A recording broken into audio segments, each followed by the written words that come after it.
தாடகை வதைப்படலத்தினுடைய சமாச்சாரங்களை பார்க்க ஆரம்பிச்சோம்.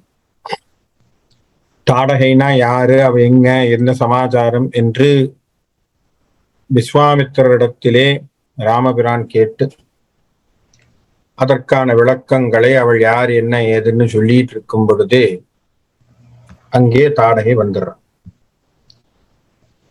வந்த உடனேயே விஸ்வாமித்திரர் என்ன சொல்றார், நீ அவளை கொல்ல வேண்டும் அப்படிங்கிற ஒரு விஷயத்த பேசுறார். இவருடைய மனசுல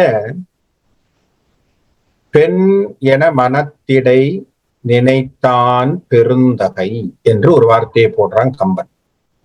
என்ன சொல்றான், அவளை பார்த்த மாத்திரத்திலே பெண்மை என்று ஒரு மனசுல ஒரு நிமிஷம் நினைக்க, பெண் என மனத்திடை நினைத்தான் பெருந்தகை. ஆஹா, என்னடா போயும் போயும் பொண்ணோடு சண்டை போடுறதா என்கின்ற எண்ணம் ராமனுடைய இடத்திலே உதிக்கிறது. இதுலதான் முக்கியமான விஷயத்தை புரிஞ்சுக்கணும். ஏன்னா ராமருக்கு தியரி எல்லாம் சொல்லி கொடுத்தது வசிஷ்டர், குலகுரு அவர் தான் தியரியா சொல்லி கொடுத்திருக்கார். வசிஷ்டர் சண்டை போட்டாரா? போட்டது. அதனால அவருக்கு பிராக்டிகாலிட்டி பெருசா நம்ம இருக்குன்னு சொல்ல முடியாது, அதுக்கான குறைச்சு சொல்லுது. ஆனா அவர் தவ முனிவர், அவர் தியரிய சொல்லி கொடுத்திருக்கார். என்ன தியரி சொல்லி கொடுத்திருக்கார்? போர் என்று வந்தால் பெண்ணோடு சண்டை போடக்கூடாது.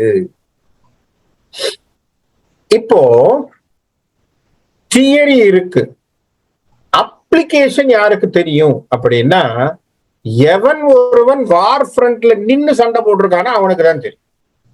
புரியுதா? அதுல ஒரு அட்வான்டேஜ், ஆடட் அட்வான்டேஜ் யாருக்கு? விஸ்வாமித்திரருக்கு ஒரு ஆடட் அட்வான்டேஜ். காரணம் என்ன? அவன் சத்திரிய குலத்திலிருந்து வந்தவன். இதுல ஒரு ஆடட் அட்வான்டேஜ் என்ன? நீங்க தியரியை தெரிஞ்சு வச்சுட்டு இருக்கீங்க, அவருக்கு அப்ளிகேஷன் தெரியும். அப்ளிகேஷன் அவருக்கு தெரியும். என்ன காரணம்னா, எங்க அப்ளை பண்ணணும், எப்படி பண்ணணும் அப்படிங்கிறது புரியும். அவர் என்ன சொல்றார் அப்படின்னா, இந்த இடத்துல இந்த பாட்டை தான் போன வாரம் நம்ம ஸ்டார்ட் பண்ணோம், பேச ஆரம்பிச்சோம், அதனுடைய விஷயங்களை பேசும். அவர் ராமர் எதுவும் செய்யாமல் அந்த பெண் என நினைத்து கொண்டு தாடகியை பார்த்து கொண்டு நிற்கின்ற விஷயத்தை மனசுக்குள்ள வாங்கிட்டார். விஸ்வாமித்திரர் பார்த்த மாத்திரத்துல புரிஞ்சுக்கிட்டார், சரி இவன் பொண்ணுன்னு நினைச்சு தயங்கிட்டு நிக்கிறான் அப்படிங்கிறது இவருக்கு புரிஞ்சு போச்சு. அப்ப ராமபிரானுக்கு ஒரு விஷயத்த சொல்லணும். அப்போ ஒரு அறிவுரையை சொல்றார். என்ன சொல்றார்? ஈறு இல் நல்லறம் பார்த்து இசைந்தேன், இவள் சீறி நின்று இது செப்புகின்றேன் அலன். அப்பா, நல்ல அறத்தை பார்த்துத்தான் உனக்கு சொல்றேன், புரியுதா? உனக்கு நல்ல விஷயத்தை தான் சொல்றேன், நானா ஏதோ கதை சொல்றேன்னு நினைக்க வேண்டாம். இன்னொன்னு, இவ என் மேல பாயிரா அல்லது நம்மை பாய்கின்றாள் அப்படிங்கிறதுக்காகவும் நாம் பேசல. இப்ப நம்மளை அட்டாக் பண்ண வந்துட்டா, அதனால ஏதாவது ஒண்ணு பண்ணு அப்படிங்கிற ஒரு என்ன சொல்றது, ஒரு பயத்தினாலே டு ப்ரொடெக்ட் மை செல்ஃப் இல்லையா? சிலர் அப்படி இருக்காங்க இல்லையா, என்ன ப்ரொடெக்ட் பண்றதுக்கு நீ போய் அவன் அடிக்காரன் போட அப்படின்னு தள்ளி விடுவான் இல்லையா? அந்த மாதிரி நான் சொல்லல. இவள் சீறி நின்று செப்புகிறேன் அலேன். இவள் என் மேல சீறி விழறதுனால நான் சொல்லலப்பா, புரியுதா ராமா? ஆறி நின்றது அறம் அன்று. அப்பா ராமா, ஒண்ணும் செய்யாம இந்த இடத்துல சும்மா நிக்கிற பாத்தியா, அது அறம் அல்ல. இங்கதான் விஸ்வாமித்திரர் ஒரு பாயிண்ட் எடுக்கிறார். என்ன சொல்ல வரார்? இந்த இடத்துல பெண்மை என்கின்ற தியரி ஒர்க் ஆகாது. ஏன்னா உனக்கு அப்ளிகேஷன்ல எந்த இடத்துல மாறுங்கிறது தெரியணும். ஏன்னா rules are always there, also exceptions are there. Rules are always there. Rules நம்ம யாரும் எதுவும் சொல்லல, ஆனா எக்ஸெப்ஷன்ஸ் இருக்கு. அந்த எக்ஸெப்ஷன்ஸ் பண்ணும் பொழுது எப்படிங்கிறத புரிஞ்சுக்கணும். இல்லையா? நமக்கு ஒரு சமாதானம். இதுல ஒரு பெரிய விஷயம் என்னன்னா, இதுல ஒரு பெரிய ஒரு தியரி என்ன அப்படின்னா, ஒவ்வொருத்தனுக்கும் தனக்கும் சுயமா ஒரு தர்மத்தை வச்சிருப்பான், ஒரு பிரின்சிபல். பொதுப்படையான ஒரு பிரின்சிபல் இருக்கு, உலகத்திற்கான ஒரு விஷயம். சரியா? இப்போ நான் ஒரு சின்ன எக்ஸாம்பிள் தரேன். ஒரு சப் இன்ஸ்பெக்டர் அல்லது ஒரு இன்ஸ்பெக்டர், அவன் ஒரு விரதம் வச்சிருக்கிறான். அவனுடைய பிரின்சிபல், வெள்ளிக்கிழமை ஆனா நான் யாரையும் அடிக்க மாட்டேன். சரியா? வெள்ளிக்கிழமையில எல்லாரும் வெள்ளிக்கிழமை தானே விரதம் இருக்காங்க. அது மாதிரி தன்னுடைய விரதம் என்ன அப்படின்னா, வெள்ளிக்கிழமையில நான் யாரையும் அடிக்க மாட்டேன் அப்படிங்கிறான். இப்ப அவன் முன்னாடி ஒரு கிரிமினல் ஒரு கொலையை செஞ்சுட்டு போறான். இவன் அவனை அடிக்கிறதா வேண்டாமா? இப்ப கேள்வி, இப்ப உன்னுடைய வேலை என்ன? உன்னுடைய வேலை என்ன? நீ ஒரு இன்ஸ்பெக்டர். நீ என்ன பண்ணணும்? நீ இந்த சட்டம் ஒழுங்கை செய்ய வேண்டும். அங்க ஒரு கிரிமினல் ஓடுறான், அவனை நீ பிடிக்கணும், அவனை அடிக்கணும், அவனை தண்டிக்க வேண்டும். இல்ல, நான் வெள்ளிக்கிழமையில அடிக்க மாட்டேன், இது என்னுடைய விரதம் என்று அவன் தன்னுடைய விரதத்திலேயே நின்றான் என்று சொன்னால் உலகம் நல்லா இருக்குமா? இப்ப நல்லா புரிஞ்சுக்கிங்க, இந்த இடத்துல தான் ஒரு டிஃபரன்ஸ் இருக்கு. என் நன்மைக்காக, கரெக்ட், உனக்கு பிரின்சிபல் கட்டுப்பாடோடு உன்னுடைய பிரின்சிபல் இருக்கிறது தப்பில்லை. ஆனால் உலகம் உய்யும் என்று சொன்னால் உன் அறத்தை கூட நீ என்ன பண்ணிக்கலாம், கொஞ்சமா ரிலாக்ஸ் பண்ணி விதிவிலக்கை எடுத்துக்கொண்டு பொது அறத்திற்கான பலனுக்காக நாம் இறங்கி செய்யலாம். அப்போ அரண் என்பது கான்டெக்ஸ்டுவல், இடத்திற்கு இடம் மாறக்கூடிய தன்மை உண்டு. புரியுறதா? அப்ப புக்ல இருக்கிற மாதிரியே ரூல்ஸ் ஓட்ட முடியாது. அப்ப கான்டெக்ஸ்டுவலா மாறும்பா. ராமா அது தெரியாது, ஏன்னா you are a fresher, you are a graduate, just now you graduated from Vasishta, the school of management of Vasishta, and you have come out. நீ வெளியில வந்திருக்க, அவ்வளவுதான் உனக்கு தெரியும். அப்ளிகேஷன் தெரியாது, அட்மினிஸ்ட்ரேட்டிவ் அப்ளிகேஷன் தெரியாது. ஏன்னா அப்ளை பண்ணும் போதுதான் இது எப்படி ரூல் மாறுது மாறலைங்கிறது தெரியாது. ஆகவே ஆறி நின்றது அறம் அன்று. சும்மா நீ நிக்கிற பத்தியா பாத்துக்கிட்டு, அது அறம் இல்ல. அதனால நான் என்ன சொல்றேன், அந்த அரக்கியை கோரி கொல்லு என்று யார் சொன்னான்? எதிர் அந்தணன் கூறினான். யார் சொல்றான்? இந்த இடத்துல விஸ்வாமித்திரன் கூறினான்னு சொல்லல, கௌசிகன் கூறினான்னு சொல்லல, அந்தணன் கூறினான் என்கின்ற வார்த்தையை கம்பன் பயன்படுத்த. சரியா? கம்பனுடைய பிரயோகம். அப்ப அந்தணன்னா யாரு? அந்தணன்னா யாரு? ரைட்டா? இதுக்கு யார் நமக்கு உதாரணம் கொடுக்கலாம்? இதுக்கு யார் நமக்கு டெபினிஷனை கொடுக்க முடியும்? உடனே நம்மளுடைய ஒரே என்சைக்ளோபீடியான்னு இருக்கக்கூடிய திருக்குறள் மட்டும்தான். தமிழனுக்கு இருக்கக்கூடிய ஒரே encyclopedia, Britannica, dictionary, reference, academic reference எல்லாமே நம்ம ஆள் தான். ஐயன் வள்ளுவன்கள்ல போய் தான் பார்க்கணும் அந்தணனை பத்தி அவர் என்ன பேசியிருக்கார். நீத்தார் பெருமையில பேசல. அந்தணன் என்போன் அறவோன் மற்ற உயிர்க்கும் செந்தன்மை பூண்டு ஒழுகலான். அந்தணன் என்பவன் யாரப்பா அப்படின்னா அறவோன். எப்பொழுதும் உலக நன்மைக்காக அறத்தினை, மற்றவர்களுக்காக நல்ல விஷயங்களை செய்யக்கூடியதாக நினைக்கக்கூடியவனாக இருப்பான். அதுலயும் என்ன சொல்றான்? எவ்வுயிருக்கும், இந்த உலகத்தில் இருக்கக்கூடிய எல்லா உயிருக்கும் செந்தன்மை பூண்டு ஒழுகலான். எல்லாம் நல்லா இருக்கணும், அவர்கள் அருளோடு அன்போடு இருக்க வேண்டும் என்று நினைக்கக்கூடியவர்கள்.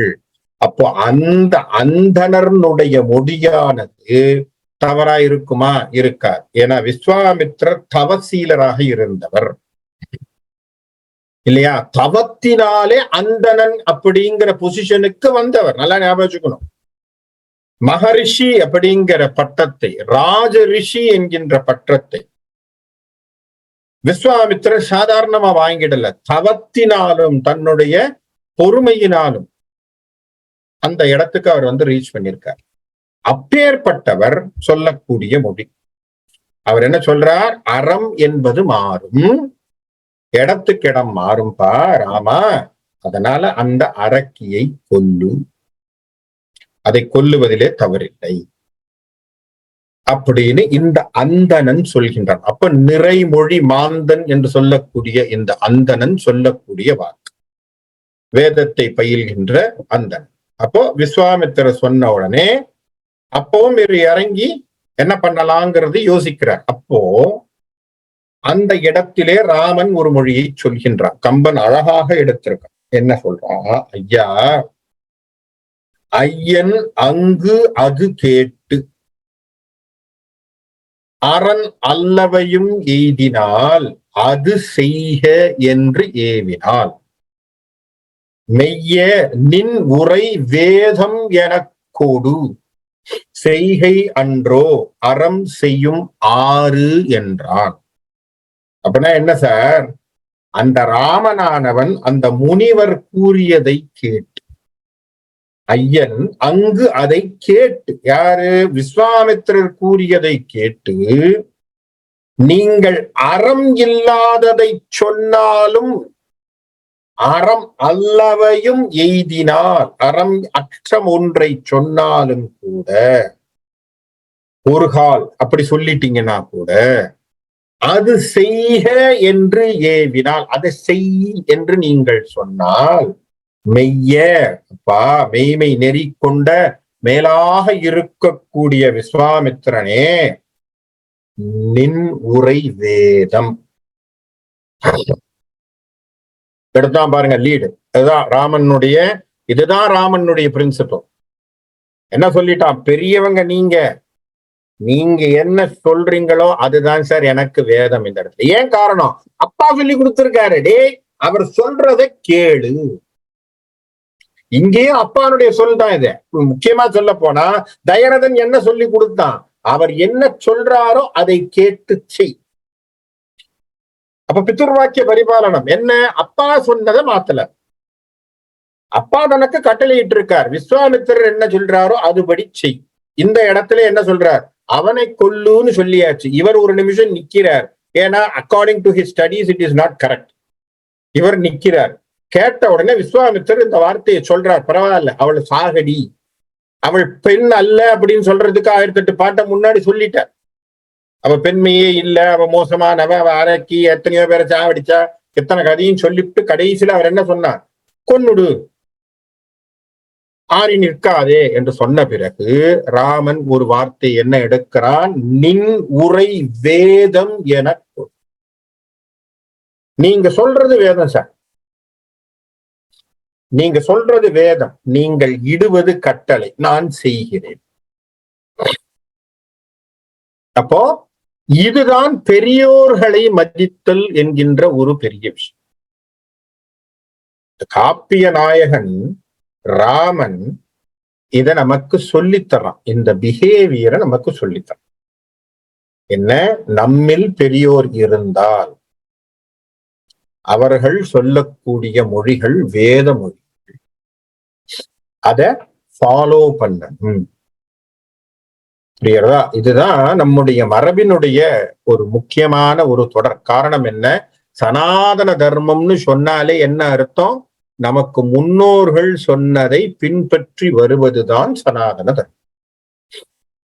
புரியுறதா? நம் முன்னோர்கள் என்ன சொன்னாங்களோ அதை நாம பார்த்து கேட்டு அதுபடி நடந்து கொண்டு வருவதுதான் சனாதன தர்மத்தினுடைய அடிப்படை. அதனால நம்முடைய பெரியோர்களுடைய விஷயங்கள் வேதங்கள், முன்னோர்கள் சொன்ன வாக்கு வேதம். இந்த இடத்துல அழகாக அந்த லீடை எடுக்கிறார். யார் சொல்றார்? ராமர். நின் உரை வேதம் எனக்கு வேற மாற்று கருத்து இல்லை, நீங்க சொல்றது வேதம், நான் செய்கிறேன், நீங்கள் சொன்னதை நான் செய்கிறேன் என்று சொல்லி அவர் பேசிக்கிட்டு இருக்கும் பொழுதே இந்த பக்கம் சூர்பனகை தாடகை என்ன பண்றா? உடனே அவ கையில சூலத்தோட வர. இது ஆரம்பத்திலே சொல்லும் பொழுது கம்பன் அவ கையில சூலத்தோட வரான்னு சொல்லிட்டான். அப்ப அந்த சூலத்தை கையில வச்சுட்டு இருக்கா இல்லையா, அந்த சூலத்தை என்ன பண்றா, இவர்கள் மீது எரிகிறார். அவ என்ன பண்றா, செங்கை சூல வெண்தீயினை தீய தன் வெண்கண் தீயோடு மேற்செல வீசினாள். அப்படி எரிகிறா அந்த சூலத்தை இவர்கள் மீது, அதிலையும் குறிப்பாக ராமன் மீது எரிகிறாள். சூலம் வந்த உடனேயே எப்படி வருதான், அதுக்கான ஒப்புமை கம்பன் தரான். அதற்கான ஒப்புமை, அழகான ஒப்புமையை கம்பன் சொல்லக்கூடியது, விதியை மேற்கொண்டு நின்றவன் மேல் உவா மதியின் மேல் வரும் கோள் என வந்ததே. எப்படி சார், அதாவது ஒரு அழகான ஃபுல் வெளிச்சமான நிலா இருக்கான். அந்த நிலாவை சாப்பிட்றதுக்கு நம்ம சொல்லுவோம் இல்லையா, ராகு என்கின்ற கிரகம் தான் பிடிக்கிறத கிரகணம்னு சொல்றோம். நம்ம சாதாரணமா அப்படிதானே சொல்றோம், ராகு தான் பிடிக்குது. என்ன காரணம், ராகுவை நம்ம எப்பவுமே என்ன சொல்றோம், ஷேடோ பிளானட்னு தான் சொல்றோம், நிழல் தான் சொல்றோம். ஆகவே ராகு எப்படி அந்த நிலாவினுடைய வெளிச்சத்தை மறைத்து கொண்டு அதனுடைய பிம்பத்தை அதன் மேல் படிய வைத்து அதை கொஞ்சம் கொஞ்சமாக உண்ணுகின்றதோ, அதுபோல் என்ன பண்ணுதான், இந்த சூலமானது இவர்களை நோக்கி நோக்கி இவர்களை உண்ணுவதற்கான விஷயத்தோடு வந்து கொண்டிருக்கிறது. இவளை நோக்கி, ஏன்னா அவ எரிஞ்சிருக்கா. அப்படி வந்த இந்த இடத்துல அழகாக சொல்கிறான் கம்பன், மாலும் அக்கணம் வாளியை தொட்டதும் கோல வில் கால் குனித்ததும் கண்டிலர். இப்போ அந்த சூலம் இவங்களை நோக்கி வர்றது தெரியுது. அடுத்த நிமிஷம் என்ன பார்த்திருக்காங்க எல்லாரும் அப்படின்னா, விஸ்வாமித்திரர்ல இருந்து அதை பார்க்க விட்னஸா நிக்கக்கூடிய தேவர்கள்ல இருந்து எல்லாரும், சுற்றி இருக்கக்கூடிய முனிவர்கள் எல்லாம் சூலம் பொடி பொடியா போச்சு. இந்த பக்கம் போனா ராமர் அப்படி போஸ்ட்ல நிக்கிறார், அவ்வளவுதான் தெரியுது. இது என்ன நடந்தது நடுவுலன்னு யாருக்குமே தெரியல. இவர் ஏதோ பண்ணிருக்காருங்கிறது தெரியுது, சூலம் பொடி பொடியா போச்சான். அத கோல வில் கால் குனித்ததும் கண்டிலர், காலனை பறித்து அக்கடியாள் விட்ட சூலம் அற்றன துண்டங்கள் கண்டனர். என்ன பண்ணிருக்காங்க, எல்லாரும் கண்ணால பாக்குறது எப்படி இருக்கு, வெறும் அந்த துண்டுகளாக சூலம் ஒடித்து கீழே விழுந்ததை பார்த்தார் இல்லையா. அதான் எப்பவுமே சொல்லுவாங்க, இதே பதத்தை தான் கம்பன் எங்க போடுவான், சீதையை திருமணம் செய்யக்கூடிய இடத்திலே போடுவான்.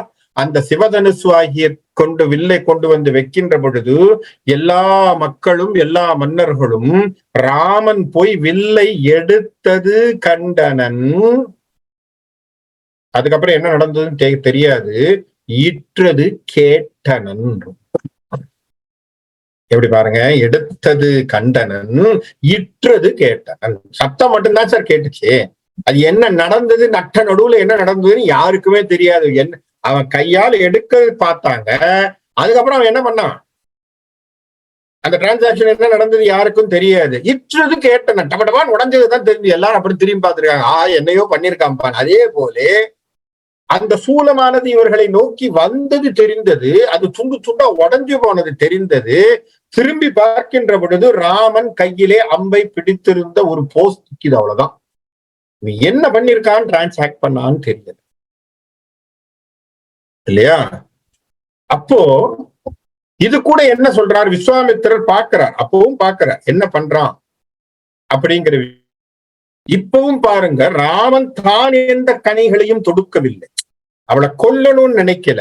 தன்னை அங்க ராமன் முனிவர்கள் அத்தனை பேரையும் காப்பாற்றுவதற்காக இல்லையா, காப்பாற்றுவதற்காக தாடகை எரிந்த விஷயங்களை ஒவ்வொன்றாக தகர்த்தெறிகிறார். அடுத்தது பக்கத்தில் இருந்த கல்லெல்லாம் தூக்கி எறிகிறாள். கல் மாறி கை வகுத்தாள், கல்லின் மாரியை கை வகுத்தாள். அப்படியே என்னன்னா மழை மாதிரி கொட்டுறா, பக்கத்தில் இருக்கக்கூடிய மலையில் இருக்கக்கூடிய கல்லெல்லாம் எடுத்து எறிகிறான். அது வில்லின் மாரியின் வீரன் விளக்கினான். அதை எப்படி ரெப்ளிகேட் பண்ணா, அதை எப்படி அவன் ப்ரொடெக்ட் பண்ணா அப்படின்னா, நம்ம ராமன் விட்டிருக்கக்கூடிய பானமானது வில்லினுடைய மாறியா அப்படியே இவன் அம்பு மழை பொழிந்து கல்லை எல்லாம் விளக்கிட்டான். இப்பவும் பாருங்க, தாடகையை வதம் செய்வதற்கு இவர் ஒன்னும் போடல. அவன் சூலத்தை எரிஞ்சா இவர் உடைச்சார், கல்லை தூக்கி போட்டா உடைச்சார் இல்லையா? அப்ப என்ன ஆகுது அப்படின்னா, வால்மீகி ராமாயணத்துல இந்த ஒரு இடம் வரும். அவர் என்ன சொல்லுவார், வால்மீகி ராமாயணத்துல விஸ்வாமித்திரர் இரவு நேரம் வந்து கொண்டு இருக்கு, அரக்கர்களுக்கு இரவு நேரத்தில் பலம் அதிகம், அந்தி சாய்ந்துச்சுனாலே அரக்கர்களுக்கு பலம் அதிகம், ராமா அவளை அவ்வளவு நேரம் நிக்க வைக்காத, கதையை முடிச்சு. ஏன்னா ரொம்ப நேரம் வச்சிருந்தா கஷ்டம். ஏன்னா அவர் பார்த்துன்னு தான் இருக்கார். என்ன பார்த்துட்டு இருக்கார், சூலத்தை எடுத்து விட்டா இவர் அடிக்கிறார், துண்டு துண்டா போகுது, கல்லை தூக்கி எரிஞ்சா அடிக்கிறார், இது விளக்குறார். ஆகவே இவர் ஒரு முயற்சியும் எடுக்கல. ஆகவே ராமா நீ ஏதாவது ஒரு முயற்சியை பண்ணி என்ன பண்ண, தாடகையை வதம் செய்து முடி. ஏன்னா ராத்திரி ஆச்சுன்னா அவளுக்கு பலம் அதிகம் என்று சொல்றான். இந்த இடம் கம்பனுடைய சூப்பரான பாட்டுல அருமையான பாட்டு இது. இந்த பாட்டை முடிஞ்ச வரைக்கும் மனப்பாடம் கூட பண்ணலாம். அப்பேற்பட்ட பாட்டு. சொல்லுக்கும் கடிய வேக சுடுசரம் கரிய செம்மல் அல்லொக்கும் நிறத்தினால் மேல் விடுதலும் வைர குன்ற கல்லொக்கும் நெஞ்சில் தங்காது அப்புறம் கழண்டு கல்லா புல்லற்கு நல்லோர் சொன்ன பொருள் என பொயிற்றன்றோ. எப்படி சார் ஆரம்பிக்கிறது, வார்த்தையை பாருங்க. சொல் என்று ஆரம்பித்து அந்த பாட்டை எப்படி முடிக்கிறாரு, பொருள் என்று முடிக்கிறார். அருமையா பாருங்க. இந்த கம்பனுடைய இந்த செய்யுளுக்கே நீங்க கிட்டத்தட்ட 20-25 நிமிஷம் பேசலாம். அவ்வளவு விவரங்கள் எழுதியிருக்காரு இந்த ஒரு பாட்டுல. அவர் ஆரம்பிச்சிருக்கிற வார்த்தை என்ன, சொல் ஒக்கும். முடிச்சிருக்கிறது என்ன, பொருள் என பொயிற்றன்றோ. சரியா? இப்ப என்ன அர்த்தம், சொல்லும் பொருளும். இப்ப ஒரு விஷயத்தை எடுக்கும், ஒரு இடத்துல நீங்க சொல்றீங்க அப்படின்னு சொன்னா, சொல்லும் பொருளும் இணை பிரியாதது. கரெக்டா? சொல்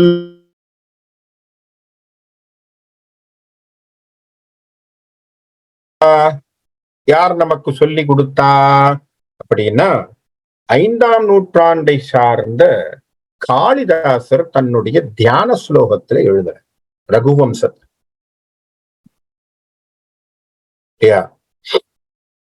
என்னன்னு சொல்றார், தன்னுடைய தியான ஸ்லோகம் ரகுவம்சம் அப்படிங்கிறதுடைய தியான ஸ்லோகத்துல எழுதும் பொழுது, வாக் அர்த்தா விவ சம்பிருத்தோ போட்டிருக்காரா? வாக் அர்த்தாக விவ சம்பிருத்தோ வாகர்த்தா பிரதிபத்தையே ஜகதப்பிதரௌ வந்தே பார்வதி பரமேஸ்வரோ. இது வார்த்தை. இந்த பாடலை எடுத்தவர் காளிதாஸ். எதிலே ரகுவம்சத்தினுடைய தியான சுலோகமாக சொல்றார். அதுல என்ன சொல்றார், ஒரு வாக்கு என்கின்ற ஒன்றை சொன்னால் அந்த சொல் பொருளோடு தான்ப்பா போகும் இல்லையா? சொல்லை சொன்னால் பொருளோடு தான் போகும். அதுபோல எப்படி சொல்லையும் பொருளையும் பிரிக்க முடியாதோ அதுபோல் இந்த உலகத்திலே பார்வதி பரமேஸ்வரனை பிரிக்க முடியாது என்று பேசுகிறேன்.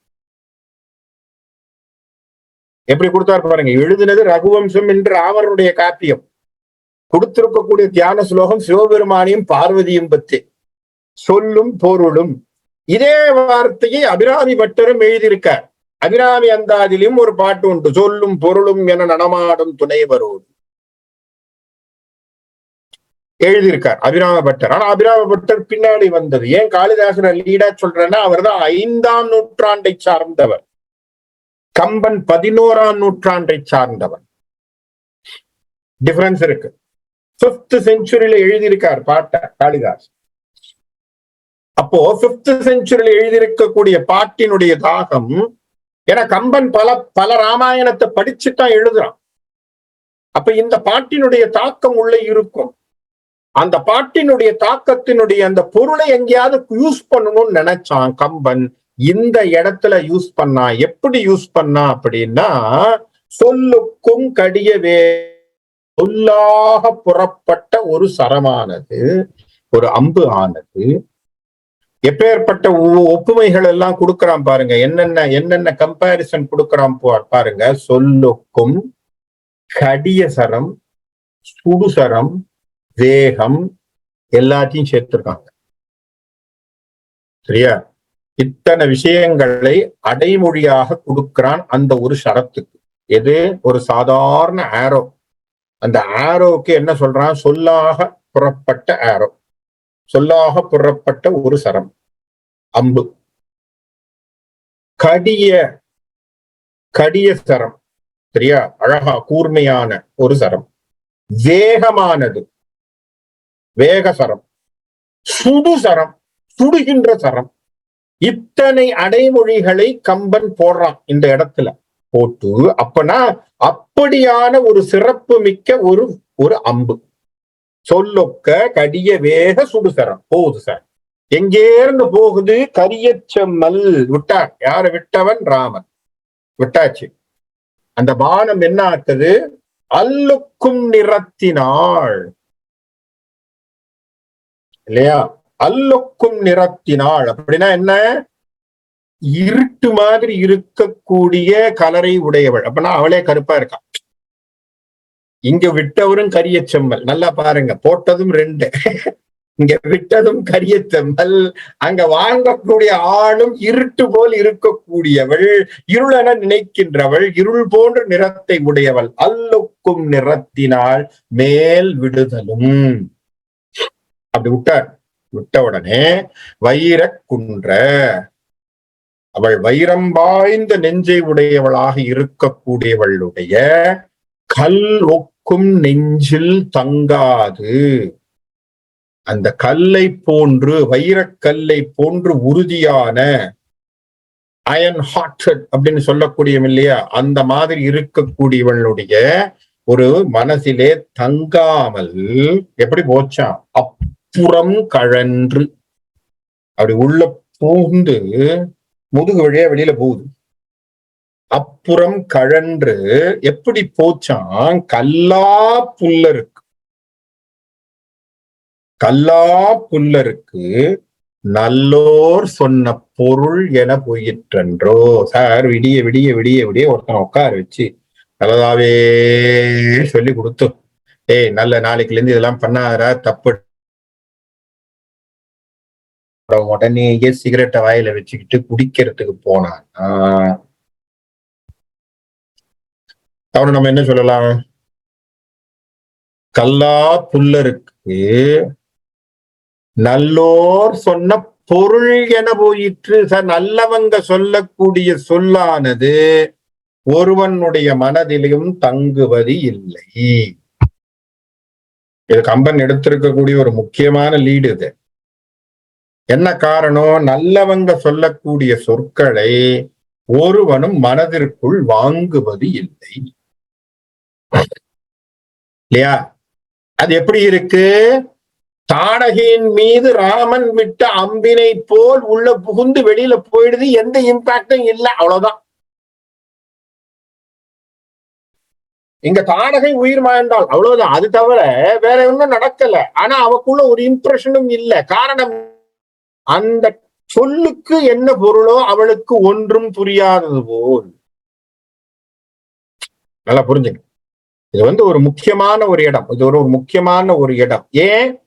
சிலருக்குத்தான் அந்த ஒரு உள்ளுக்குள்ளே தங்கக்கூடிய ஒரு பிராப்தமோ கர்மமோ ஏற்படுகிறது. இதே பானம் தான். நல்ல ஞாபகம் வச்சுக்கோங்க. எத்தனை அரக்கர்களை ராமன் கொல்கிறான், இல்லையா? சுபாகு, மாரீச்சன் கொல்றான். ஒருத்தனுடைய உடம்பல தேய்த்து கொண்டு வெளியில போகுது. ராவணேஸ்வரன் மார்பை கூட தொலைத்து கொண்டு வெளியே போய்விட்டது. ஆனா ஒருத்தனுக்கு மட்டும்தான் சார் குத்தி அந்த இடத்திலே நின்னுடுச்சு. அது வாலி என்கின்ற ஒருவனுக்கு மட்டும்தான் குத்தி அந்த அம்பானது நிக்குது. காரணம் என்ன? அவனுக்கு அந்த பரம்பொருள் என்கின்ற பொருள் புரிய வேண்டும் என்பதற்காக. நல்லா ஞாபகம் வச்சுங்க. இதே ராமனுடைய பேர் தானே சார் இவருடைய அன்புலயும் இருக்கும், தாடகையினுடைய அன்புலயும் அதுதானே சார் இருக்க போகுது. வேற ஒண்ணு மாற போறது இல்லையே.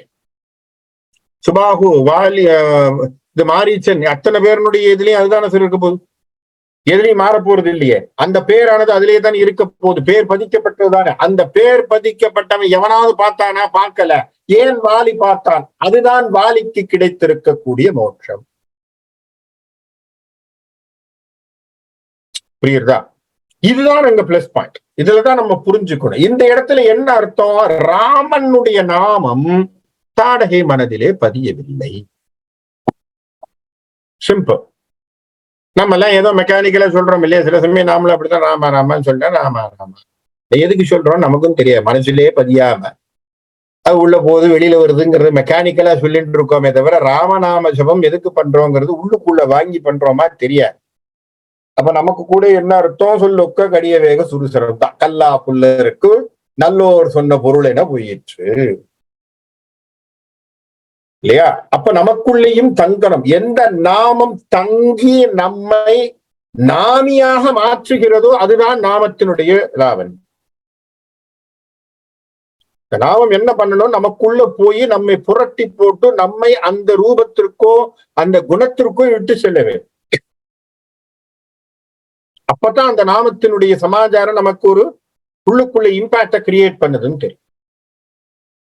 அதைத்தான் நீங்க கம்பன் எடுக்கிறான் இந்த இடத்துல லீடு. என்ன சொல்ல வரான்? ராமன் என்கின்ற பெரும்பொருள், ராமன் என்கின்ற பெரும்பொருள், திருமாலின் அவதாரமாகிய ராமன் விற்றிருக்கக்கூடிய அம்பை அதை கூட வாங்கியது என்னன்னு புரிஞ்சுக்கல.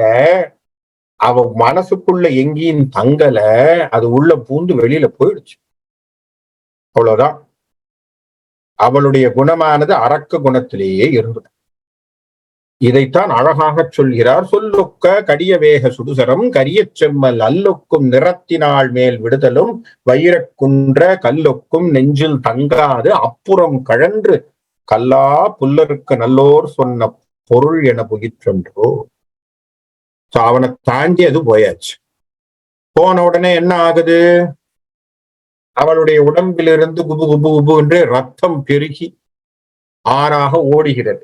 பொன்னெடுங்குன்றம் அந்நாள் புகர்முக பகழி என்னும் மண்ணெடுங்காலவன் காற்று அடித்தலும் இடித்து வானில் கல் நெடு மாறி பெய்ய கடை யுகத்து எழுந்த மேகம் மின்னோடும் அஜனியோடும் வீழ்வதே போல் வீழ்ந்தாள். எப்படி பிரளய காலத்திலே கல் மழை பொழியுமோ அது போன்ற ஒரு சமாச்சாரம் போல அவ அப்படியே சத்தம் போட்டு அப்படியே கீழே விழறாளான். தாடகை விழுந்துட்டான். விழுந்தது மட்டுமில்லை, அவளுடைய விழுந்ததை அவளுடைய உடம்பிலிருந்து தெரித்த குருதி நீர் பொங்கி விழுந்து அந்த இடத்துல விழுந்தது எதற்கான ஒப்பீடாக கம்பன் சொல்கிறான் என்று சொன்னால் இதுதான் குறியீடுன்னு சொல்ற. குறியீடுன்னா சிம்பாலிக்கா certain things he will refer. சில குறிப்புகளை சொல்லுகின்ற பொழுது பின்னே நடக்கக்கூடிய ஒரு விஷயத்தை முன்கூட்டி சொல்லக்கூடிய கருத்தாக கவிஞர்கள் வைப்பார்கள். இந்த இடத்துல என்ன கம்பன் சொல்ல வரான் அப்படின்னு சொன்னா, இந்த பாட்டிலே தலைகள் தோறும் முடிவுடை அரக்கர்க்கு அந்நாள் முந்தி உற்பாதம் ஆக படியிடை அற்று விழுந்த வெற்றி அம்பதாகை ஒத்தாள். தாடகை இங்கு வதைப்பட்டு கீழே விழுந்தது எப்படின்னா, அரக்கர்களுக்கு அரசனாக இருக்கக்கூடிய ராவணேஸ்வரனுடைய வெற்றி கொடியானது கீழே விழுந்தது போல் விழுந்தாள். லீடு எடுக்கிறான். எங்க கொண்டு வந்து சேர்க்கிறான் பாத்தீங்களா? இதுதான் கம்பன். இப்ப என்ன குறிப்பை தர வரா? நாளைக்கு ராவணேஸ்வரனுடைய வீழ்ச்சிக்கு முதல் காரணமாக இருக்கிறாள் தாடகை. இங்கேருந்து ஆரம்பிக்குது. அப்ப தாடகையினுடைய வீழ்ச்சியிலிருந்து என்ன ஆகுது? அரக்கர்களுடைய கூட்டத்துல ஒரு அடி. அரக்கர்கள் கூட்டத்திற்கு ஒரு அடி. எப்படி விழுந்தா? அவள் ராவணேஸ்வரனுடைய வெற்றி பதாகை கீழே விழுந்தது போல் விழுந்து. நல்லா பாருங்க, ஒரு மங்களமான விஷயம் என்னன்னா, கொடை. ஒருத்தனுடைய மகுடம் கீழே விழக்கூடாது, தேர் நிக்க கூடாது, புரியுதுங்களா? தேர் விழக்கூடாது, அவன் கையிலே இருக்கக்கூடிய ஆயுதங்கள் கழன்று போகக்கூடாது, அவனுடைய செங்கோல் விழக்கூடாது. நல்லா ஞாபகம் வச்சுக்கோங்க, செங்கோல் விழக்கூடாது. செங்கோல் பற்றி ஒரு 10 பாட்டு குரலாக எழுதி வச்சிருக்கார் திருவள்ளுவர். செங்கோலை பத்திய. செங்கோல் விழக்கூடாது, கொடி விழக்கூடாது, ஒரு நாட்டினுடைய கொடி விழக்கூடாது. இப்ப இது எல்லாமே ஒரு முக்கியமான விஷயங்கள். இதெல்லாம் விழுந்ததுனாலே என்ன அர்த்தம்? அபசகுணம்னு பேர். அதனால்தான் உற்பாதம்னு போட்டார். உற்பாதம் ஆகு ஆக. உற்பாதம்னா என்ன? துர்சகுணங்கள் என்று சொல்லக்கூடியது. அப்படி ஒரு துர்சகுணங்களை தரக்கூடியதாக இங்கே தாடகையினுடைய வதைப்படலம் ஆகும். அப்ப அந்த மாலையிலே நடக்கின்ற சமாச்சாரங்கள், அந்த செந்நிற குருதி இந்த ரெட் பிளட் அவ பாடியிலிருந்து வந்தது, கிட்டத்தட்ட அதுவோ அல்லது வானம் மேலிருந்த வானம் கீழே விழுந்ததோ என்னன்னு தெரியல, அப்படிங்கிற மாதிரி எல்லாம் அங்கே இருக்கக்கூடிய சில விஷயங்கள் எல்லாம் பேசுறார். சரியா? அப்படி விழுந்த உடனே எல்லாருக்கும் சந்தோஷம். இது நாள் வரை, அழகா இன்னொரு வார்த்தையை சொல்றான் கம்பன், இது நாள் வரை அரக்கர்கள் மோசமானவர்கள்னு தெரிஞ்சு அவர்கள் உயிரை எடுப்பதற்கு அஞ்சு இருந்த யமனுக்கு கூட இன்னைக்கு முதல் முறையா ஒரு டேஸ்ட பார்த்துட்டான். முதல் முறையா போய் தாடகையை வதம் செய்ததிலே, அவளுடைய உயிரை எடுத்ததுல யமனுக்கு ஒரு திருப்தி வந்துட்டான். ஆஹா, அரக்கர்களை கொல்றது, அவர்கள் உயிரை கூட எடுக்கலாம். ஏன்னா இது வரைக்கும் எல்லாருக்கும் பனிஷ்மெண்ட் கொடுத்து வச்சிருக்கிறான். எல்லாரும் போய் பயப்படுறாங்க, அவங்க போர்ட்போலியோ மறந்து போய் உட்கார்ந்து இருக்கிறான். யமனையும் பயப்படுத்தி வச்சிருக்கிறான். அப்ப யமனுக்கே இப்ப என்ன பண்றான்? இந்த இடத்துல யமனுக்கே ஒரு ஆசை வந்துட்டான். ஆஹா, நமக்கே ஒரு நம்ம சமாச்சாரம், நம்ம வேலையே திருப்பி நம்ம கையில கிடைச்ச மாதிரி இருக்குடா அப்பா அப்படின்னு சொல்லி யமனுக்கே ஒரு சந்தோஷத்தை தரக்கூடிய விஷயத்தை ராவன் செய்து விடுகிறான். கூற்றம் சுவை சிறிது அறிந்தது அன்றோ. கொஞ்சமா இப்ப டேஸ்ட் பார்த்துட்டான், ஒரு ருசி கிடைச்சிருக்கான் அவனுக்கு. உயிர் எடுக்கிறதுனா என்ன அப்படின்னு அவனுக்கு ஒரு ருசி கிடைச்சிருக்கு. இது ராமனுடைய செயலினால் எல்லாருக்கும், சுத்தி இருக்கக்கூடிய வானவர்கள், தேவர்கள் எல்லாரும் சொல்றாங்க, யாமும் என் இருக்கை பெற்று, எங்களுக்கெல்லாம் இடம் கிடைச்சு கொடுத்தோம். தேவர்கள்ல இருந்து எல்லாரும் சந்தோஷம். உனக்கு இடையூறும் இல்லை. விஸ்வாமித்திர பார்த்து சொல்றாங்க, உனக்கு இனிமே இடையூறு இல்லப்பா, உனக்கு சடங்கள் இருக்காது. கோமகருக்கு இனிய தெய்வ படைக்கலம் கொடுத்தி. இப்ப என்ன சொல்றாங்க? கூப்பிட்டு விஸ்வாமித்ரா, தேவர்கள்ல இருந்து எல்லாரும் சொல்றாங்க, விஸ்வாமித்ரா இதவர், உன்னிடத்துல நிறைய அஸ்திர சஸ்திர வித்தைகள் இருக்கு, உன்னிடத்துல நிறைய படைக்கலன்கள் இருக்கு, நீ என்ன பண்ண போற? எல்லாம் அந்த பிள்ளைகளுக்கு கொடு, படைக்கலன்கள் கொடுத்தி. மாமுனிக்கு உரைத்த பின்னர் வில் கொண்ட மழை ஆனான் மேல் பூமழை பொழிந்து வாழ்த்தி. மேல அப்படியே எல்லாம் பூ மழையை தூவி அவங்க எல்லாம் சந்தோஷப்பட்டார்கள், ஆரவரித்தார். அப்போ அவர்களுடைய அட்வைஸ் இவருக்கு எல்லா வித்தையும் கற்றுக் கொடுத்து அப்படி அது கொடுத்த உடனே ரொம்ப சந்தோஷமாக அவர் கிளம்புறார். இந்த இடத்திலே கம்பனுடைய மாபெரும் குணமாகிய நன்றி மறவாமை என்கின்ற ஒரு குணம். வள்ளுவர் அடிக்கடி நன்றி மறவாண்மையை பற்றி பேசுவார் இல்லையா? நன்றி மறப்பது நன்றன்று, நன்றல்லதை அன்றே மறப்பது நன்று. சரியா? நன்றி மறப்பது நன்றன்று. சுவாமி கூட அடிக்கடி சொல்லக்கூடிய வார்த்தை என்ன? நீ இன்னொருத்தனுக்கு உபகாரம் செஞ்சா அதை மறந்துடும். மற்றவன் உனக்கு சின்ன உபகாரம் ஏதாவது செய்தாலும் நினைத்து வாழ் என்று சொல்வார். நீ ஏதாவது ஒண்ணு பெரிய மலை அளவுல செஞ்சாலும் அதை பத்தி கவலை இல்லை, போய் தண்டோரை போட்டு இருக்கப்படாது. நிறைய பேருக்கு இது ஒரு மோசமான குணம் உண்டு. இன்னொருத்தனை பார்த்து பிரத்தியாருக்கு வேலையை செஞ்சுட்டு போற வர வழியெல்லாம் அவனையும் எதிரில் வச்சுக்கிட்டு நான் தானே கொடுத்தேன் உனக்கு இல்லையா, நான் கொடுத்த சட்டை தானே, நான் கொடுத்த கார் தானே, ரைட்டு, நான் தான் சார் அவனுக்கு வேலையெல்லாம் வாங்கி கொடுத்தேன் சார். இப்ப இங்க என்னத்துக்கு செய்வானே, செஞ்சுட்டு ஏன் ஊரெல்லாம் சொல்லுவானே இல்லையா? இது என்ன ஆகுது, மத்தவனுக்கு என்ன ஆகும், தர்ம சங்கடமா இருக்கும். என்னடா இவங்கிட்ட போய் வாங்கி தொலைச்சிட்டேனே என்னன்னு இவன் யோசிப்பான் இல்லையா? இதுதான் தப்பு. அப்ப நன்றி என்கின்ற ஒன்று எப்படி இருக்கணும், மனதிற்குள் வர வேண்டும். நன்றி மறப்பது நன்றன்று.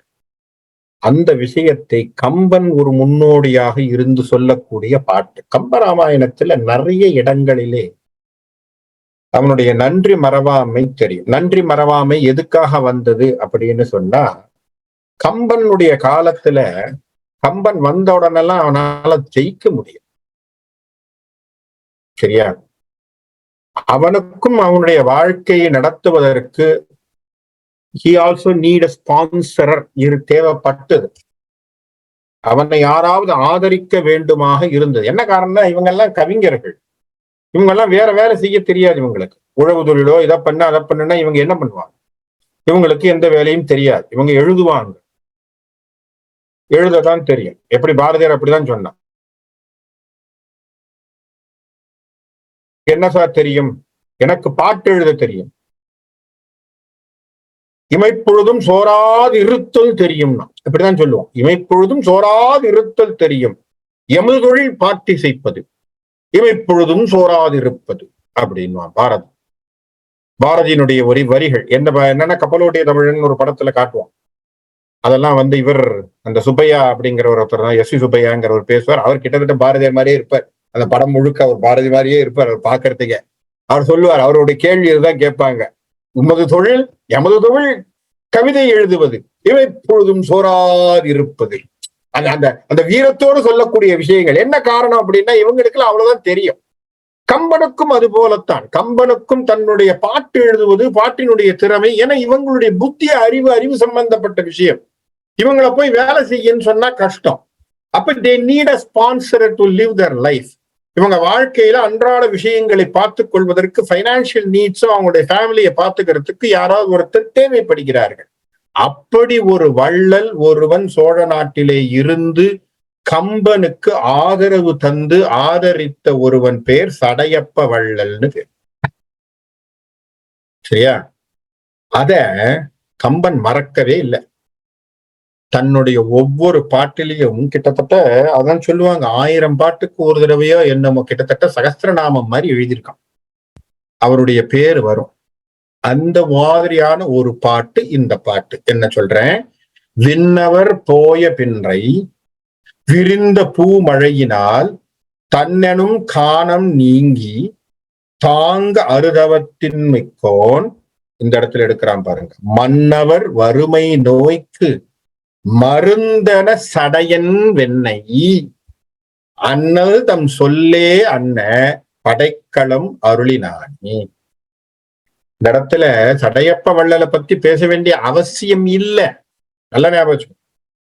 திருவெண்ணைநல்லூர் வாழும் சடையப்ப வள்ளலை பத்தி பேச வேண்டிய அவசியமே இல்லை. ஆனாலும் ஒரு ஒப்புமைக்கு கொண்டு வந்து இறக்குறான்.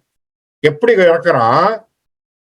விஸ்வாமித்திரன் ராமனுக்கு கொடுத்திருக்கக்கூடிய அறிவானது எப்படி இருந்தது அப்படின்னா, யாராவது ஒருத்தன் வறுமையில வாடினால் அந்த வறுமையை போக்கக்கூடியவனாக எப்படி சடையப்ப வள்ளல் இருந்தாரோ அது போலேன்னு எடுக்க. எப்படி பாருங்க, இதுதான் அவனுடைய நன்றி மறவாத்தன். இந்த பெரியவங்களை விட்டு கொடுக்காம லிங்க கொடுக்கிறான். என்னன்னு கொடுக்கிறான்? அவருடைய வள்ளல் தன்மையும் போற்றுகின்றான், கதை அமைப்பையும் மாத்தல, கதைக்குள்ள அழகா லிஃப்ட் பண்ற. இதுதான் கம்பனுடைய சூட்சமம் இல்லையா?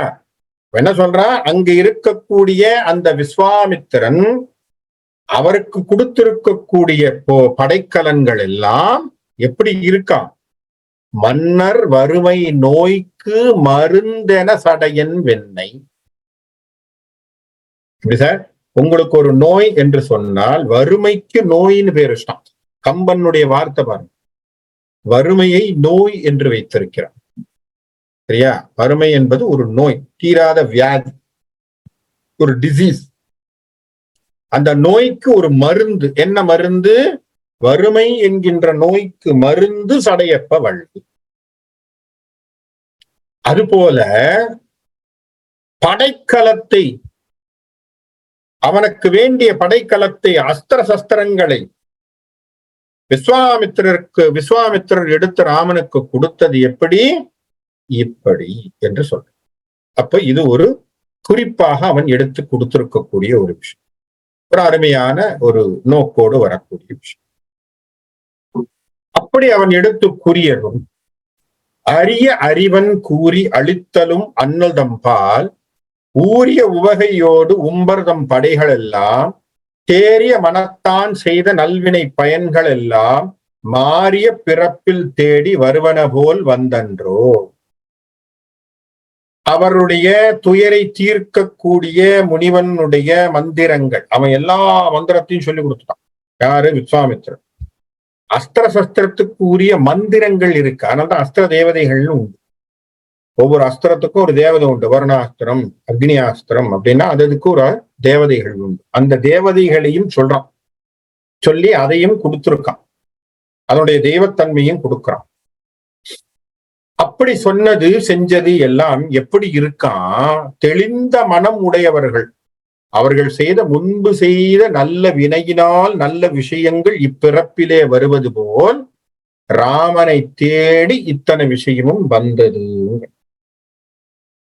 எப்படி? தெளிந்த மனமுடையவர்கள், நல்வினை பயன் கொண்டு, இல்லையா? தேறிய மனத்தான் செய்த நல்ல விஷயம். பாருங்க, வார்த்தையை பாருங்க. தேறிய மனத்தான் செய்த, தெளிந்தையவன் முன்பு செய்த நல்ல புண்ணியங்கள். அப்ப நான் என்ன கிரைட்டீரியா சார் புண்ணியம் பண்றதுக்கு? மனம் தெளிவா இருக்கு. புரியுறத? மனசு தெளிவா வச்சுக்காம நான் கொண்டு போய் உண்டியல்ல, திருப்பதி உண்டியல்ல 1 கோடி ரூபாய் போட்டு என்ன பிரயோஜனம்? ஏதாவது பிரயோஜனம் இருக்கா? கோயில்ல போய் போடுறேன், பழனியில போய் போடுறேன், அன்னதானம் பண்றேன், நீ ஷோக்கு பண்றதுக்கு ஒரு பொருள் அல்ல. அப்ப தெளிந்த மனதோடு, அழகா சொன்னார், தெளிந்த மனம் உடையவன் முன்பு செய்த புண்ணியங்கள். அப்ப அதுதான் சார் உங்களுக்கு பிறவிதோறும் நல்ல விஷயங்களை தரும். அப்ப எதிர்பார்த்து செய்வதனாலே வரப்போவது இல்லை. புரியுறதா? அப்ப தெளிந்த மனத்தோடு செய்திருக்கக்கூடிய கர்மம் அல்லது செய்திருக்கக்கூடிய ஒரு நல்வினை, அந்த நல்வினை என்ன செய்யணும்? எதிர்பார்த்தும் செய்யக்கூடாது. தான் நாளைக்கு தரும் என்று நினைத்து செய்வதல்ல. செஞ்சுட்டு போயிடணும். புரியுறதா? விட்டுருங்க, நம்ம அதை பத்தி யோசிக்க வேண்டாம். அது எங்கேயாவது ஒரு ரூபத்துல எப்படியோ உங்களுக்கு வரும். அது பேர் தான் அதிர்ஷ்டம்னு சொல்றோம். அதிர்ஷ்டம்னு சொல்றோம் இல்லையா? அதிர்ஷ்டம்னா என்ன அர்த்தம்? என்ன பேரு? ஆதிருஷ்யக அதிருஷ்யக. திருஷ்யம்னா என்ன? கண்ணால பார்ப்பது. ஆதிருஷ்யம்னா தெரியாதது, கண்ணுக்கு புலப்படாதது, இல்லையா? வாரியார் சுவாமிகள் இன்னொரு வார்த்தையும் சொல்வார், அதிர்ஷ்டம் அதிர்ஷ்டம்னு சொல்வார். அதிர்ஷ்டம்ங்கிறது ஒண்ணும் இல்ல, அதனுடைய இஷ்டம் அதிர்ஷ்டம்னு. அதனுடைய இஷ்டமா அதிர்ஷ்டம். சரியா? அதுவா ஒரு இஷ்டத்தோட வரும், அதனால அதுக்கு பேர் அதிர்ஷ்டம் அப்படின்னு. அது வாரியார் சுவாமிகள் சொல்லக்கூடிய ஒரு நகைச்சுவையான ஒரு கமெண்ட். அதுக்கு பேர் அதிர்ஷ்டம்பா அப்படின்னு.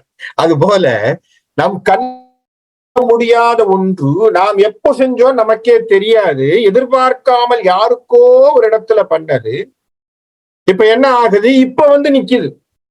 அதுபோல் ராவனுக்கு இப்ப அஸ்திர வித்தைகள் அத்தனையும் விஸ்வாமித்திரர் என்ன செய்யறார்? வாரி வழங்குறார். வச்சுக்கோ, யோசிச்சு பாருங்க. ஒரு பிள்ளை, கிட்டத்தட்ட டீனேஜ் பாய், அவ்வளவுதான். இது டீனேஜ் பாய் இல்லையா? மிஞ்சி போனா ஹையர் செகண்டரி ஸ்கூலுக்கு போக வேண்டிய பையன், அவ்வளவுதான். Middle school, higher secondary school போக வேண்டிய பையன். அந்த பையன் all of a sudden he gets big usage. யோசிச்சு பாருங்க. வெப்பன்ஸ் எல்லாம் பெரிய பெரிய வெப்பன்ஸ், நியூக்ளியர் வெப்பன்ஸ் எல்லாம் தெரியுற மாதிரி, ஆபரேஷன் அத்தனை மேனுவல்ல இருந்து எல்லாம் சொல்லி தர விஸ்வாமித்திரர் இதான் இப்படி இது இப்படி போடணும், இது அக்னி அஸ்திரம், இது வாயு அஸ்திரம், இது இப்பேற்பட்ட அஸ்திரம், இது நாகாஸ்திரம். ஆஹா, இது அவருக்கு கிடைக்குதுன்னா அததான் சொல்றான். ராமனுக்கே அப்ப என்ன வருது? புண்ணியங்களோ அப்படிங்கிற வார்த்தையை தானே போடுறார். அவதாரத்துக்கே புண்ணியமோ அப்படிங்கிற வார்த்தையை நம்ம கேட்க வேண்டியதா இருக்கு. நல்வினை பயன்கள் எல்லாம் மாறிய பிறப்பில் தேடி வருவன போல் அங்கு வந்தது. அப்படி வந்து அவருக்கு விழுந்ததப்பா. ஆகவே அவர்கள் எல்லாம் வாங்கின பிறகு அந்த அஸ்திர தேவிகள் எல்லாம்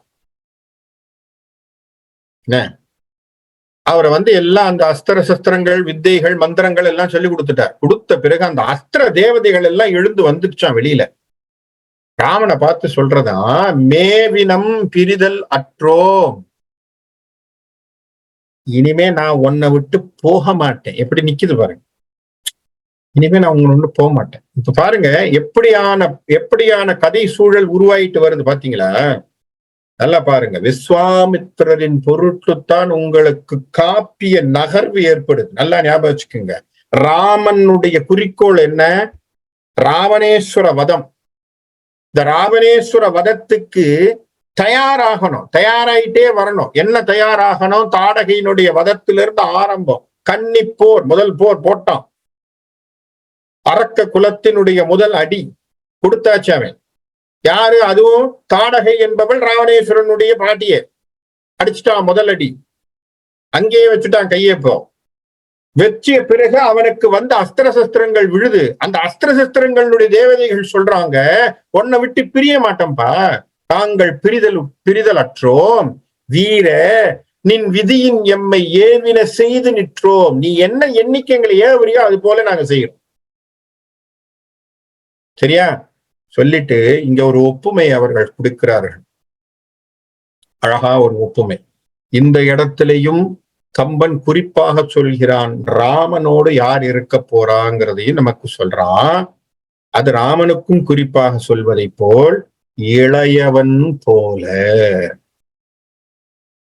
எப்படி உன்னை விட்டு ஒரு நிமிஷம் கூட பிரியாமல் லக்குமணன் நிக்கிறானோ அது போலப்பா உன்னோடவே இருப்பேன். என்ன ஹிண்ட் பாருங்க. இமைப்பொழுதும் உன்னை விட்டு நீங்காத ஒருவன் நிக்கிறான் பாத்தியா? யார் அவன்? அவன் தான்ப்பா இளைய பெருமாள் என்று சொல்லக்கூடிய லக்குமணன். கண்ணை கூட மூடலையே, தூங்கா விழி என்று பேரை வைக்கிறான் கம்பன். தூங்கல,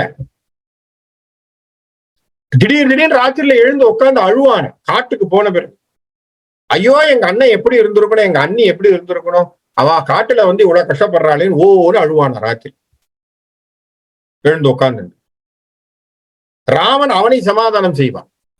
சரி விடுற, வந்தாச்சு, என்னடா அப்போ பரவாயில்ல, அடுத்தது நம்ம எடுத்துட்டு தானே வந்திருக்கோம், அடுத்த விஷயத்த பார்க்கணும்டா அப்படின்னா சரி, சமாதானம் ஆகல அவன் மனசு. எப்படி உன்னை விட்டு பிரிய மாட்டோம், எப்படி உன்னை விட்டு இளையவன் நீங்காது இருக்கிறானோ அப்பா, அதுபோல் இந்த அஸ்திர சஸ்திரமாகிய தேவதைகள் நாங்கள் உன்னை விட்டு பிரிய மாட்டோம் என்று தேவர்தம் படைகள் செப்ப செவ்வியது என்று அவனும் நேர பூவை போல் நிறத்தனார்க்கு புறத்தொழில் புரிந்து அன்றே. அப்பா அப்படியா, அப்படியே ஆகட்டும் என்று சொல்லி அவர்களை வணங்கிய பிறகு அவர்கள் கிளம்பி போனார். இது அங்கே நடந்திருக்கக்கூடிய ஒரு அருமையான விஷயம். இப்போ இந்த தாடகையினுடைய வதைப்படலத்தின் மூலமாக முதல் கவுண்ட் என்ன சொல்றான்? அரக்கர்களுடைய அழிவினுடைய முதல் கவுண்டை தொடங்கி வைக்கிறான் ராமன். ராமன் மட்டும் இல்லை, இந்த லக்ஷ்மணன் நிக்கிறார், ஆனா பாக்குறார். அவரும் அதுல சாட்சி அப்படின்னு சொன்னாலும், he is also a witness சொன்னாலும் அவருக்கு அதுல பங்கு இருக்கு இல்லையா? he is also a participant அப்படின்னு தான் வச்சுக்கணும். so he is also a participant in that. அவர் சண்டை போடல நேரடியா, but he was also there. so ரெண்டு பேரும் சேர்ந்துதான் இப்ப அரக்கர் குலத்தினுடைய எல்லா அரக்கர்களையும், இனி வரக்கூடிய அரக்கர்களுடைய விஷயத்தை ஒவ்வொருவராக வதம் செய்து கொண்டு வரக்கூடிய ஒரு பெரிய வேலையை இப்ப எடுக்க போறாங்க. அதுக்கு வேண்டியது அத்தனையும் விஸ்வாமித்திரர் அவர்களுக்கு கொடுத்திருக்காரு. இது அவருக்கு நடந்திருக்கு. இது தவிர இதுக்கு அடுத்தது அவருடைய வேள்வியை இவர்கள் காக்க வேண்டும். வேள்வியை காக்கின்ற பொழுது அங்கே நடக்கக்கூடிய விஷயங்கள், நிகழ்வுகள், அதுக்கு பிறகு வேள்வியை முடிச்ச பிறகு சுயம்பரத்துக்காக மிதிலாபுரி நோக்கி நடக்கின்ற பொழுது அந்த மிதிலாபுரிக்கு போகக்கூடிய வழியிலே அகலிகை சாப விமோசனம்லிருந்து எல்லாம் பார்த்து அதுக்கப்புறம் திருமணத்தினுடைய நிகழ்வுக்கெல்லாம் போறதெல்லாம் திருமண நிகழ்வு முடிந்து பரசுராமனை பார்த்து பரசுராமனுடைய கர்வத்தை அடக்கிற வரைக்கும் பாலகாண்டம் என்கின்றது தொடர். திருமணம் வரைக்கும் பாலகாண்டம் தான். சரியா? பாலகாண்டத்துலதான் திருமணம் நடக்கும். ஆகவே இது ஒரு அழகான ஒரு காண்டம். இதுல இன்னும் சுவாரஸ்யமான நிகழ்வுகள் பல வரப்போகுது. அந்த நிகழ்வுகளுக்குள்ளே கம்பனோடு நாம் எல்லாம் பயணித்து கம்பன் என்னும் தேனை அருந்துவோம் என்று சொல்லி இன்னைக்கு இந்த இடத்துல நிறுத்துறேன்.